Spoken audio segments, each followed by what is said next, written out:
कर्मचारी की हर सालों की मेहनत का इनाम ग्रेच्युटी। नौकरी के अंत में न सिर्फ विदाई बल्कि सम्मान की कमाई। 5 साल की सेवा के बाद मिले आर्थिक सुरक्षा का वादा। जानिए ग्रेच्युटी क्या है, कैसे मिलेगी। ग्रेच्युटी एक प्रकार की वित्तीय सुविधा है जो किसी कर्मचारी को उसके नियोक्ता द्वारा उस समय दी जाती है जब वह नौकरी छोड़ता है, सेवानिवृत्त होता है या उसकी मृत्यु हो जाती है, और यह राशि उस कर्मचारी की लंबे समय तक की गई सेवा के लिए एक प्रकार की धन्यवाद स्वरूप दी जाती है। भारत में ग्रेच्युटी पेमेंट की व्यवस्था पेमेंट ऑफ ग्रेट्युटी एक्ट 1972 के तहत की जाती है, जिसे भारत सरकार ने 1972 में पारित किया था ताकि कर्मचारियों को एक सुरक्षित भविष्य प्रदान किया जा सके और उनकी सेवा के प्रति सम्मान व्यक्त किया जा सके। इस अधिनियम के तहत यदि कोई कर्मचारी किसी कंपनी या संगठन में न्यूनतम 5 साल तक लगातार कार्य करता है तो वह ग्रेच्युटी का पात्र बनता है, और यह प्रावधान केवल उन्हीं संगठनों में लागू होता है जहां 10 या उससे अधिक कर्मचारी कार्यरत हों। हालांकि मृत्यु या विकलांगता के मामलों में 5 वर्ष की निरंतर सेवा की अनिवार्यता लागू नहीं होती और कर्मचारी के परिजनों को ग्रेच्युटी का भुगतान किया जाता है। ग्रेच्युटी की राशि की गणना इस प्रकार की जाती है। ग्रेच्युटी इक्वल साइन पिछला वेतन एक्स कार्यकाल के वर्ष X15।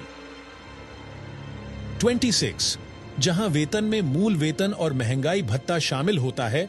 15 का मतलब होता है 15 दिन की सैलरी, और 26 को इसलिए लिया जाता है क्योंकि महीने में औसतन 26 कार्य दिवस माने जाते हैं।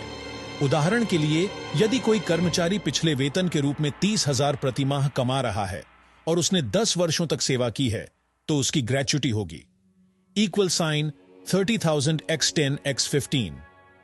26 इक्वल साइन 1,73,076.92। इसी प्रकार यदि किसी कर्मचारी का वेतन 50,000 है और उसने 25 वर्षों की सेवा की है तो ग्रेच्युटी होगी equal sign 50,000 x 25 x 15। 26 equal sign RS सेट 21,153.85 यानी RS सेट 21,154 के लगभग। परंतु भारत सरकार ने 2018 में एक संशोधन के माध्यम से अधिकतम टैक्स फ्री ग्रेच्युटी सीमा 10 लाख से बढ़ाकर 20 लाख कर दी थी, और वर्तमान में यह सीमा 20 लाख तक की ग्रेच्युटी को टैक्स फ्री घोषित करती है। यदि किसी कर्मचारी को इससे अधिक राशि मिलती है तो अतिरिक्त रकम कर योग्य हो सकती है। यह सुविधा केवल नियमित कर्मचारियों के लिए होती है। अनुबंध या अस्थायी कर्मचारियों को यह लाभ केवल तभी मिलता है जब उनका अनुबंध ऐसे नियमों के अधीन हो जो ग्रेच्युटी को अनुमति देते हों। ग्रेच्युटी को कर्मचारियों के लिए एक सामाजिक सुरक्षा के रूप में देखा जाता है और यह उन्हें सेवानिवृत्ति के बाद एक आर्थिक आधार प्रदान करता है। कंपनियों को ग्रेच्युटी के लिए अलग से प्रावधान करना होता है या बीमा कंपनियों के साथ ग्रेच्युटी योजना चला सकते हैं।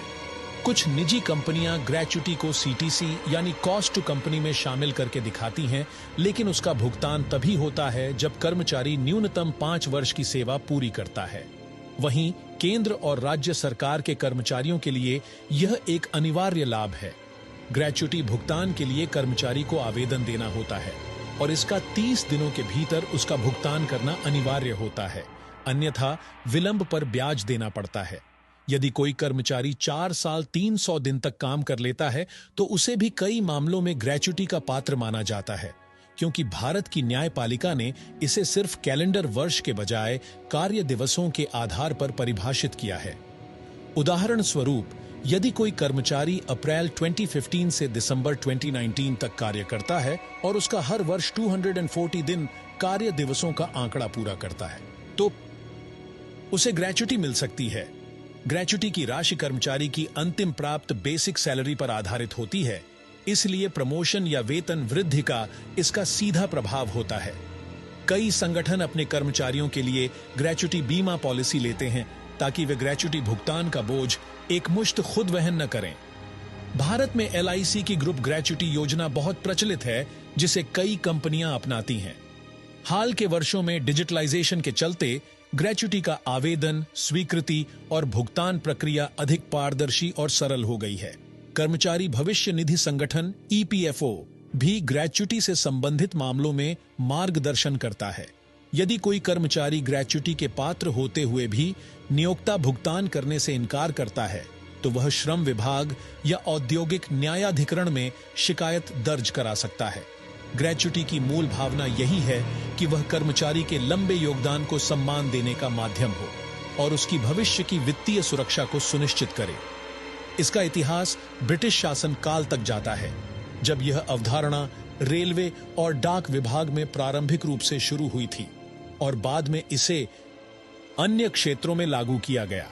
1972 का अधिनियम इस व्यवस्था को कानून के रूप में स्थापित करता है और यह सुनिश्चित करता है कि कर्मचारी को उसके सेवा के अंत में एक निश्चित राशि प्राप्त हो, जिससे वह अपने जीवन के अगले चरण में वित्तीय असुरक्षा से बच सके।